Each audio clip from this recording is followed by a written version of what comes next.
Hello everyone and welcome to the Professional Diploma in Photoshop. Welcome to Module 1, Lesson number 1 of this Professional Diploma in Photoshop. Before we go any further, I just want to say a massive thank you to all of you for choosing to study with Shaw Academy. I hope that you're all really excited about embarking on this course and learning absolutely everything that you've ever wanted to know about Adobe Photoshop. Did you know that Photoshop was first developed in 1987 by the American brothers Thomas, who's shown here, and John Knoll, who then just sold the distribution license to Adobe Systems Incorporated in 1988.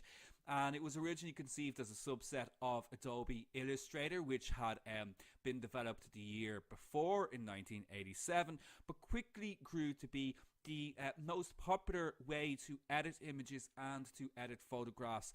And indeed, Photoshop is synonymous with photographic and image editing, and it is used in conjunction with a huge number of other softwares, as we're going to see as we continue on throughout this course. My name is William Eames. I am your course tutor.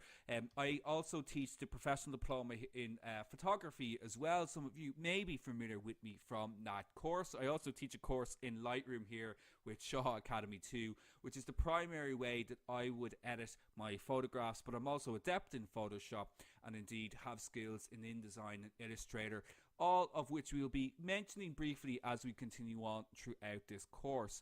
Now, before we go any further, I just want to say to all of you that success requires effort and commitment, and we're here to make things as easy as possible for you to attend your lessons and succeed. All you have to do is don't drop out, and you will achieve your goals. You'll see an improvement in every single lesson that you attend. Now, we've just got a little bit of housekeeping to get through just before we dive into this lesson. First of all, if you haven't downloaded it already, I strongly recommend that you download the app available on the App Store and indeed on the Play Store as well. Makes it very, very easy to watch your lessons pretty much anywhere on the go, whatever time suits you. It's possible there to watch recordings as well, so if you miss a lesson, you can always catch up through the recordings too, and there's loads of extras there as well to explore through the app. You can also attend in a more traditional way. Simply visit shawacademy.com, log in there with your email and with your password. You can go through to your course page. You'll be able to join a class at your scheduled time, or indeed, if you need to catch up on a recording, it is possible to do that through our website as well. You can also reschedule your class time to choose a time that suits you better if you're struggling to attend the lessons, and you can also add the calendar to ensure that you never miss a class. But as I mentioned, it is always possible to go back and watch recordings as well. As we know, life gets in the way. It can be difficult to attend your classes at your scheduled time. Now, our courses are interactive, so throughout the lessons I will be asking you plenty of questions, and I'm sure you're going to have lots of questions yourself. So you can chat with Morpheus. So you can type in to Morpheus. You'll find them in your lower right hand corner of your screens. And basically, Morpheus will answer any questions that you have, but if Morpheus doesn't get it right, it is also possible to chat with the classroom as well. Do remember to rate the responses that you get from Morpheus so we can continually improve the quality of the feedback that you get. And you can always reach out to us at support@shawacademy.com if you have any outstanding questions. Now, let's put Morpheus to the test. So, answer me this. What do you think Photoshop is for? So Photoshop, it's a program that's synonymous with image editing, but I want you to think really, what is its purpose? And I mean, there's no right or there's no wrong answer here, but I want you to just start thinking about, I suppose, really what you want to use Photoshop for. And for me, Photoshop is a way of creating images that you could only ever imagine in your dreams. It's about being able to take our ideas and create them in this digital space, as we're going to see throughout this course. So let's have a look at what's coming up throughout this course. First of all, of course, lesson number 1, we're going to get set up with Photoshop. We're going to have a look at the interface. We're also going to dive straight in and start doing some work within Photoshop. Lesson number 2, all about adjustments. We're going to have a look at how we can edit our photographs and indeed any other type of image through Photoshop. Lesson number 3, we'll introduce layers and masks. This is a trickier subject, but a very important one, as it really is going to unlock the power of Photoshop, and it'll set you up for the rest of the course. If you can master layers and masks, you're going to be able to unlock the power of Photoshop and pretty much create near infinite ideas. Lesson number 4, we're going to talk selections. So we're going to have a look at how to cut, move and create. Adding on to our selections then, in lesson number 5, we'll have a look at creating composites. So this will combine everything we've learned up to that stage with our selections, with our layers, with our adjustments to create these unreal looking images from multiple different sources. But away from that then, in lesson number 6, we'll have a look at how to do retouching to photographs, and this is going to cover things like removing objects, doing a little bit of skin retouching, and we'll have a look at how to do this in a way that's also respectful to your subject and isn't overdone. Lesson number 7, we'll have a look at how to edit colour and how to create stunning black and white photographs as well. And lesson number 8, we'll dig into all the really cool effects that you can add within Photoshop too, like this dispersion effect that you can see here in the background. Now, you're probably asking yourself at this stage, what version of Photoshop am I going to be using? Well, I'm going to be using the latest and greatest version of Photoshop. On all our courses, we always use the most up-to-date versions of the softwares. But everything that we teach, we try to cover across all the different variations that are out there.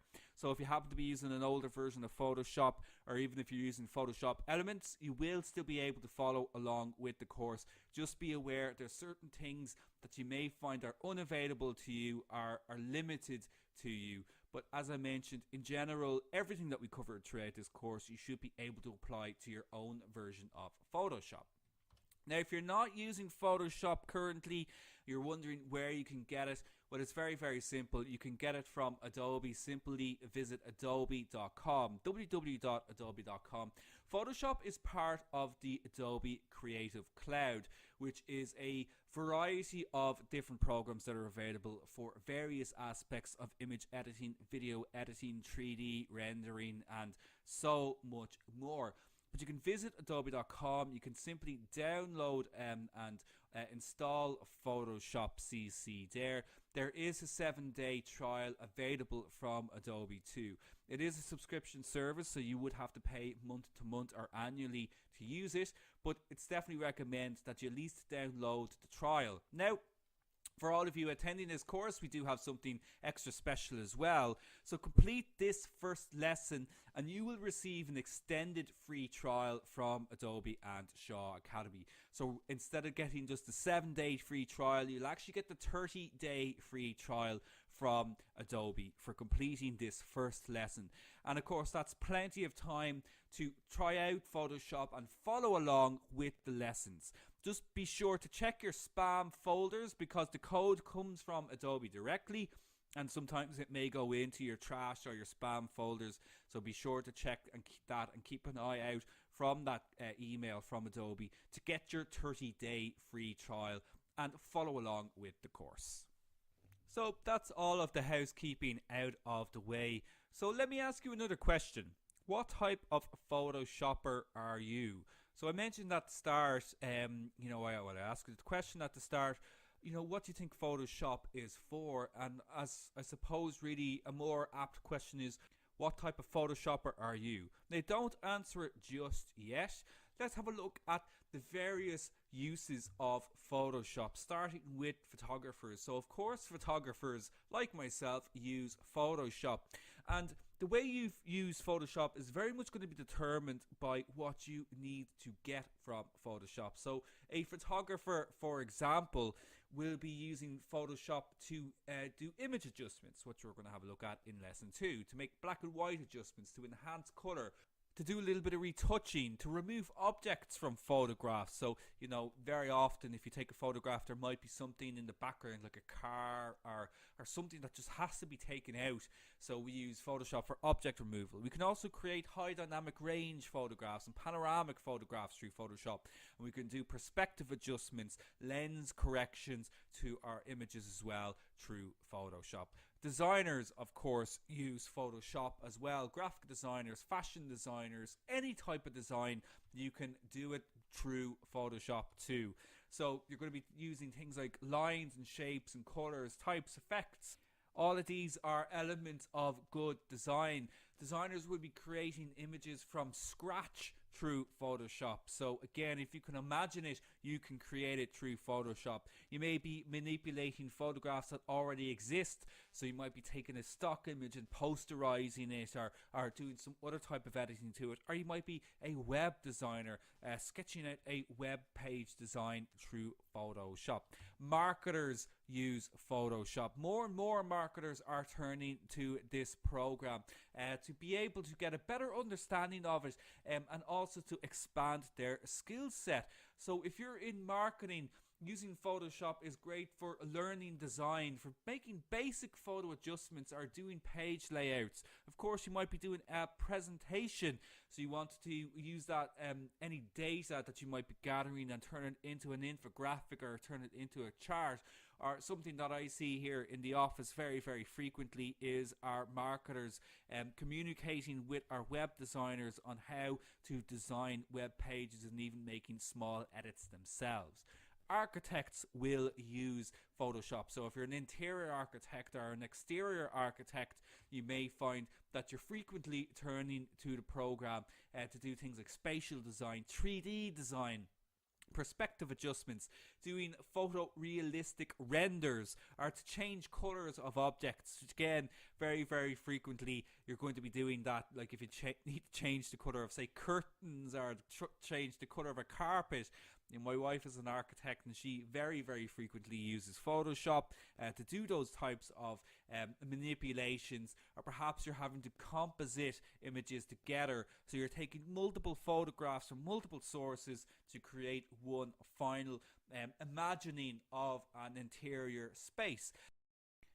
Or perhaps simply you are an artist, you want to learn the program to be able to make anything that is in your imagination. Photoshop is near limitless. Anything that you can envision can likely be created in Photoshop, and it really is no exaggeration. But the key to creation is to learn the tools that are available to you, and that goes for any type of creative. If you're a photographer, you need to learn how to use your camera. You know, if you're an artist, a painter, you need to learn the different methods of painting. You need to know the different types of brushes that you're using. And if you want to get creative within Photoshop, you need to understand all the tools that are available to you. So let me know, what type of Photoshopper are you? Simply type into Morpheus the number of the one that you think best suits you. Now, of course, this is only 5 choices from a huge range of variations that are available when it comes to Photoshop. Perhaps you are a photographer and a graphic designer. Perhaps you're a photographer and an architect. You know, there's lots and lots of different combinations that we can have here. But try to select the one that you think is the broadest one that you would fall underneath. The reason that I ask you this question is to get you thinking about how you're going to use Photoshop. And that leads on into our Photoshop workspaces. So there's lots of different workspaces within Photoshop depending on what your needs are. And when it comes to workspaces, there's loads of tools available to us, but you're not going to be using every single tool that's within Photoshop. It's really going to come down to what your own specific needs are. So, for example, a graphic designer is going to be creating something from scratch, as I mentioned. So you're more likely to be using our shape tools. As you can see here, you know, we've got our shape tools, our elliptical tools, our kind of more unique shape tools. A photographer is more likely to be using our cloning and healing tools to remove objects and to repair images. Our painters are going to be using our brush tools or smudge tools, the different types of tools that are available to us to get these kind of more painterly effects. Our 3D artists are going to be sampling images and are going to be using paint bucket tools to fill in large areas of color. So, you know, all of these tools that are available to us, you're not going to be using every single one of them, but we are going to be covering them all so that you get a good sense of what tools to use and what ones not to use as well.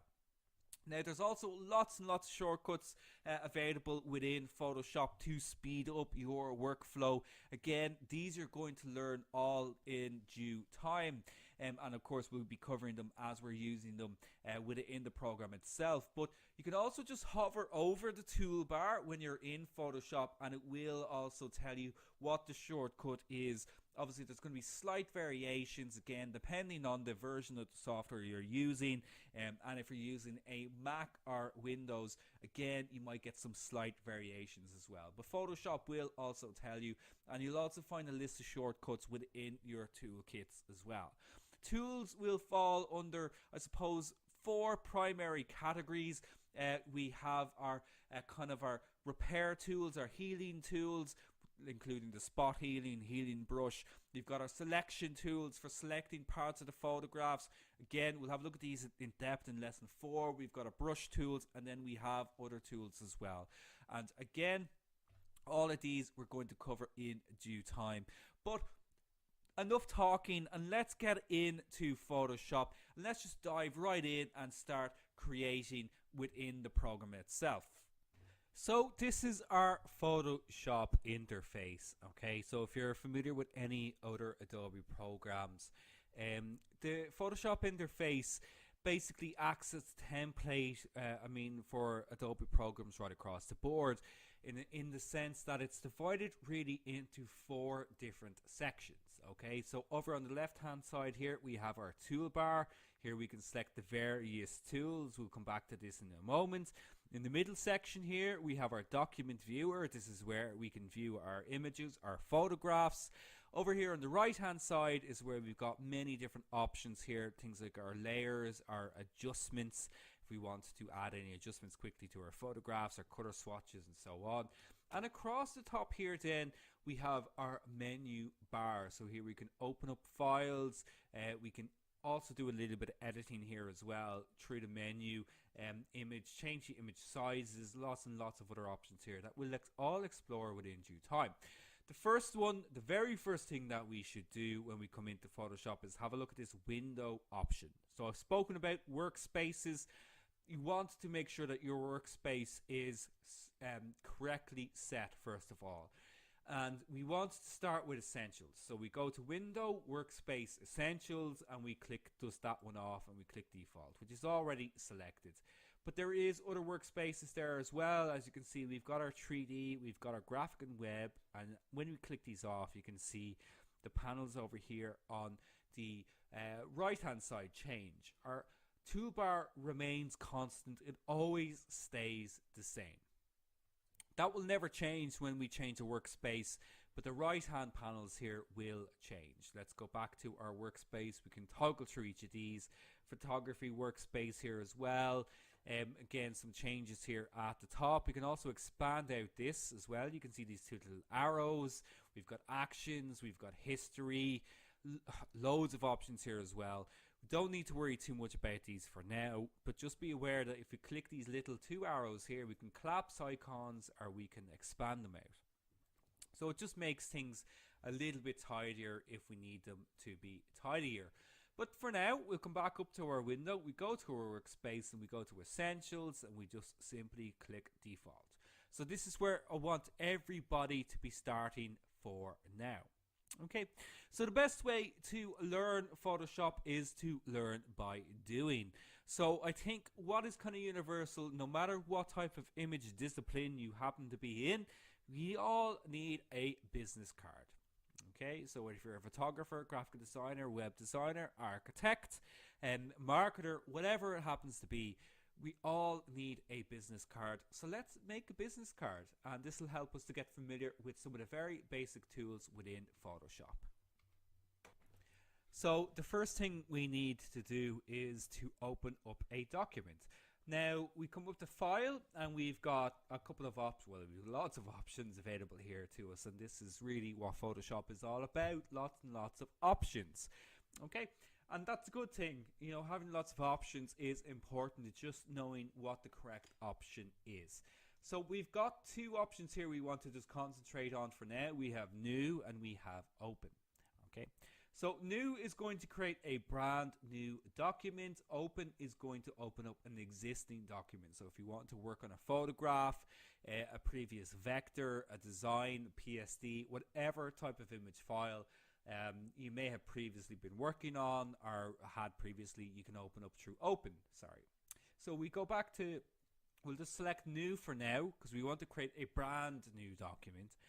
Click that off, and we're going to be met with an interface here that will give us lots of more options. As I said, options, options, options. Now we can go with recent options here, which are basically presets. Lots and lots of different presets here for us to begin with straight away. We've got saved here as well. If we had any previous documents or templates that we were working from previously, perhaps there's a certain type of template that you need to work on frequently, you can save it and you can open it up here. We've got preset options for photographs, for printing, for art and illustration, web, etc. Loads and loads and loads. Just infinite amount of options. We're going to come to recent. Okay, we'll go back to recent. This is essentially our starting point, and lots of presets here for us to begin with. So we're making a business card. A business card is going to be small. It doesn't need to be a large sized document. We don't need an A4 document. We don't need a 7x5 inch document. So let's make a custom sized document. Let's call this business first of all. BISINESS, business card. Okay, I recommend that you work within pixels. Okay, so pixels are the language of digital imagery. You can change this if you like. You can go with inches, centimeters, millimeters. Don't worry about points and picas for now. But pixels you should get familiar with using. They might be a little bit of an abstract concept right now, but they will make much more sense as we continue on throughout the course. So we can go with our pixel count here. We've also got a resolution of 300 pixels per inch. That means 300 pixels per every square inch of our photograph. If I was to change this to inches, we see we've got 7x5 inches with a resolution of 300. Divide 300 into 7 and you get 2100. Okay, and that's where our 2100 pixels comes from. Okay, so I'm going to change this, and I'm just going to select inches for now. We're going to go 3 by 2 inches, okay, and we'll select, go back to pixels on that. That's 900 by 600 pixels. 3 by 2 inches is, you know, it's a business card size. We can change it to portrait if we want, or landscape. We should probably go with landscape, as that's the typical aspect ratio for a business card. We've got color mode here. We don't need to worry about these for now. Lots of different options here again. RGB is going to be the one we're going to be using the majority of the time. CMYK we will also be using throughout the course, but we're going to stick with RGB, which is red, green and blue. We also just want to stick with 8 bits for now as well. So again, these might seem like kind of unusual terms, abstract concepts. They're going to make much more sense as we move on. We can also change the background if we want a white background, a black background, or perhaps we want to select our own background color. We're just going to leave things for white. So if we're happy with all of this for now, which we are, we're going to hit create. And there we go. We've got a blank document, a blank piece of paper that we can use to begin to create. So where to start with a business card? What's the first thing we should include? Well, I think when it comes to any type of design, you should really have a checklist of exactly what it is that you need to include. So we think about a business card, you're going to need a bit of text, you're going to need your name, you're going to need some contact information. You definitely need to have some kind of background image or background color, and maybe you want to add a little bit more to it, some effects there as well, just to give some kind of indication as to the type of work that you do. So if you're a designer, graphic designer, you're going to want something graphical. If you're a photographer, you're going to want a photograph, etc. You just want to have images that quickly communicate exactly what it is you do. And when we talk about Photoshop and anything image related, imagery is a universal language, so the details are going to be important in terms of text and that, but your choice of image or your image creation is going to be key to communicating to whoever it is you're handing out this business card as to exactly the style of imagery or photography that you create. Okay, but we'll start off with some text. Okay, let's just start with the basics. So when we come over here to the left hand side, as I said before, this is where all of our tools are available to us. Now if we select any of these tools, so let's say we go to our type tool here, which is this letter T, I click on that, and you can see here it says horizontal type tool, and there's a great little description here, great little visual as to what that does. Now with any of these tools, if I right click or command click, I have variations available to me. So horizontal type tool, but I can also get a vertical type tool if I want to type vertically. We also have this masking tool available to us as well. Now masking is a little bit more complex. We'll come back to that in lesson number 3. But let's stick with our type tool for now. We'll go with the very basics, which is our horizontal type tool. Okay. So I'll select that, and what I need to do is come over to my document. You can see here the cursor has now changed a little bit. Up here at the top as well, just underneath my menu bar, I have some options available to me in terms of how I change the properties of the tool I have selected. This is important. So any tool that I select here, so if I select my heating brush, my normal brush, my clone stamp, you can see here the options underneath the menu bar change. I can change the properties of these tools by using the menu bar here. That's an important point to make. Okay, so for example, when I select my type tool, I can change the font, I can change the font type if I want it to be bold, if I want it to be italic, etc. I can change the font size and so on. I can change the font color. Loads and loads of options available to me there. So let's just go with very basic. We click and we drag. You can see here it fills it in with our lorem ipsum. We're going to type in my name, William. E-A-M-E-S. I always have to spell that one out to anybody who asks me my name. E-A-M-E-S, Eames. Okay, not a traditional name at all. Might be familiar if you're Dutch. I believe it is a Dutch name. Not that I'm Dutch. Maybe there is some Dutch somewhere in my family history. I'm not sure about that. But anyway, I digress. So William Eames Photography. We can change the size of that font. It's a little bit large. I'm going to change it down to 14. Maybe we'll change the color of it as well. So we can simply click off the color here. I like a kind of a nice gray. So we'll change that to some kind of gray there. But you can change it to whatever color you like. There we go. William Eames Photography. Very, very simple. Below that then, we might add in some more information. I'm going to make some smaller points. We'll just say phone, P-H-O-N-E, semicolon, or colon. And we'll just say 087 1 2 3 4 5 6 7 8. No way I'd be giving out my actual number here.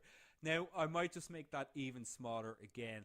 So when it comes to design, do remember now it's probably an entirely different lesson. There are some principles and elements of design as well, in that, you always want some kind of header text, a header like this.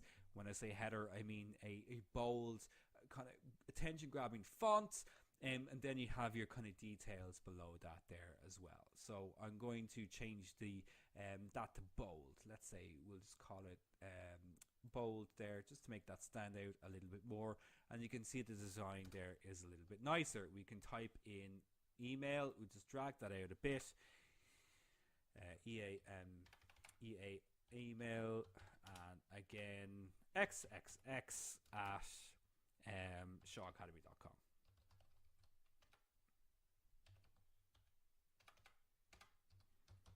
Okay, so that's okay.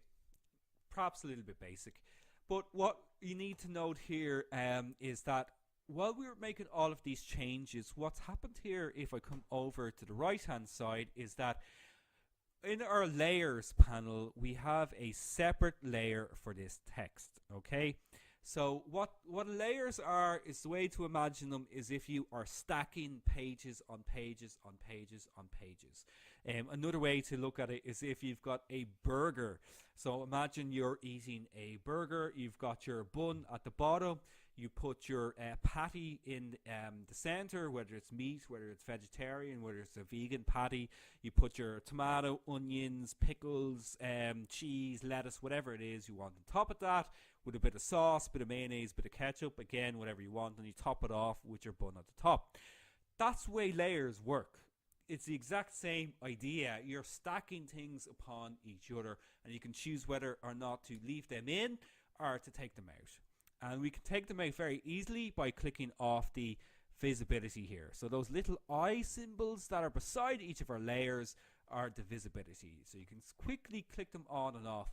And what this means is that we can actually build layers upon layers upon layers upon layers, keep going, and choose whether or not we want to visualize them or not. So this means you can try lots of different ideas out on a single document without having to create multiple documents, because you can just keep adding more and more layers. But we will come back to layers in lesson number 3. Okay, so that's fine for me to begin with, but it's very boring, it's very dull. We need to add more to this. So I think what I want to do here is I'd like to add in a photograph. So let's add in a picture. So if I come to File and I come to Open instead, so we're going to open up a photograph here that already exists. We want to try and find a photograph that's appropriate for us in this instance. Now, obviously when you click Open here, you can choose wherever you want to open up a photograph from. Luckily, it just defaults for me into this conveniently named folder named Photoshop Lessons. We just need to find an appropriate image. So I'm a photographer. I want to choose an image that kind of expresses and shows my photography skills. Now, these are just stock images that we're using for now. I quite like this one. You know, I think that's a nice photograph. So let's open that. And it opens up as a separate document. So now I've got 2 different documents. I have this one here, my business card template, and I have this other image here called face. So how do I get this image to this? Okay. So how do I do that? Well, it's really, really simple, thankfully. So this option here at the top, this is, I presume, what I would call our default option. So anytime you make any changes to anything within Photoshop, you should always try to remember to just default back to our Move tool. Okay, so the Move tool is exactly what it sounds. It moves objects, it moves images around. So if I click my Move tool and I click on this photograph, I can actually move it. Now you can see here it's locked. The background, the layer here is a background layer, so you can't actually modify it. You can't make any changes to it. And that's because we have this little lock icon on the layer. So we want to convert this to a normal layer. And when we convert it to a normal layer, it unlocks it. And as you can see, it moves I can now move the image around. A very important point. As you can see, you've got this checkered grey and white background here. That means it's transparent. Transparent means there's nothing there. It's see-through. There's nothing there at all. Okay? So that's something we're going to see a lot throughout the course. But for now, as you can see, I can move it around. That's great. But how do I move it from here to there? Well, that's really easy. All you have to do is click and drag. So I click on the image. I drag it up to the top tab here. And I drop it down. Okay, that's great, but it's in front of it. It's too large as well, and I can't see any of the changes, the text or anything like that. So that's no good for me right now. I need to make some changes here. If I come back to my layers, so here we now see we've got a third layer now attached. I can switch that on and off, but it's over my text. It's over the background. So how can I change that? Well, again, just click and drag. Click and drag is something you're going to do very, very frequently through Photoshop. So when I click it and I hold down the click, I can drag it to wherever I like. So I'm going to drag it below my text. So if I drop it there, now you can see the text has appeared on top of it. Okay, so again, if you think back to our burger analogy, maybe I want my lettuce below my beef patty or below my vegetarian patty. So I take out the lettuce and I slide it in underneath the beef or the vegetarian patty, and there you go. That's the exact same idea when we're working on layers within Photoshop. However, you can see here it's difficult to see the text because of the colors of this image. It's also, the image is still too large. So what can I do about that? Well, let's see. We're going to select, we need to make sure we have the right layer selected. So when you're moving through layers, as you can see, when I click on each of them, it highlights a different layer. So make sure you've got the right layer selected first of all. When I click on the layer and I have the right one selected, I want to come up to this option called Edit and this one called Transform. Okay, we've also got Free Transform here as well. We'll actually select that Free Transform option. And the Free Transform option will allow us to change the size of the image simply by clicking and dragging. Okay, so I can move it, I can click on the edges of it here as well, and I can size it to fit my frame. Okay, so the Transform option. Again, we'll come back to this one much more in detail in a future lesson, but again, just quickly, all we need to do is go to Edit and click Free Transform. Control T or Command T is our option there. So I'm happy with that. I click Enter. That will apply that change for me. However, it's still difficult to see the text. So what I can do here is I have two options. I can change the color of the text. I could change it to white. I could change it to red. I could change it to something that's going to stand out a little bit more against this background. But I quite like that text color. I don't want to change that. So I can change this layer. So when I have this layer selected, we have some options available to us within this layer. We've got opacity. We've got fill. There's other options here as well when we click down the drop down box, and as you can see there, you can cycle through them when you get some pretty funky options there. We're going to leave it on normal, and all we want to do is change the opacity. So opacity makes the image more opaque, makes it more see-through. So I'm going to reduce that down to about 70%. You can see it just gives this nice matte effect on the image, and it makes the text a little bit easier there to read. Okay, so there's a very, very, very quick business card that we have now created with a little bit of text, a little bit of imagery, and a little bit of manipulation to that imagery via the opacity slider there. Okay, so that was very, very quick. What I recommend is that you go over this in the recording, so shawacademy.com, view back the recordings here and take this step by step. Now, just a final step here as well is, because I'm going to want you to do this as your lesson challenge, you're obviously going to need to know how to save your progress. So when we're working with multiple layers, we have a few options. If we go to File and we go to Save or Save As, we can choose to save our file. Now, when we've used more than one layer, you're going to want to save it as a PSD, which is a Photoshop document. However, if you feel that you've finished working on your image, you can go and select the JPEG option. JPEG is a universal format. It's designed to be opened up within any image browser or uploaded onto websites or anything like that, social media, etc. So we're going to select our JPEG option. We can choose to set where we want to save it. We're going to save it as a business card within our Photoshop lessons. That's absolutely fine. We don't need to worry about any of that other stuff now. We just click save.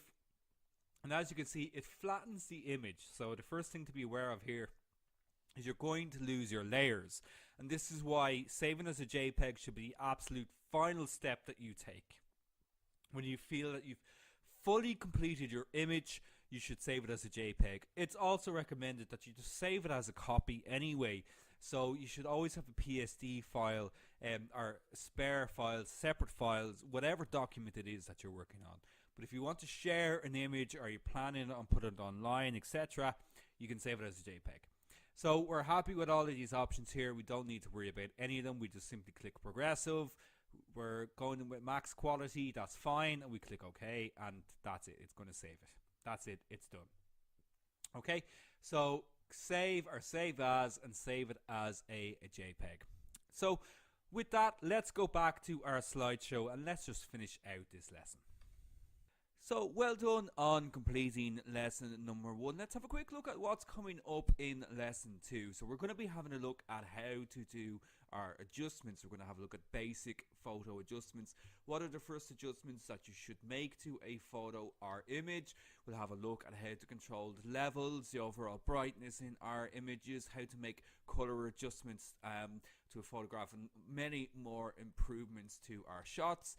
And then we'll also have a look at how to add a bit of sharpening to get our photographs nice and crisp, and how to crop and select the right format, the right shape for your photographs. As I said, your lesson challenge is to create a business card, and please do share it with us, facebook.com/Shaw Academy. We'd love to see what you come up with.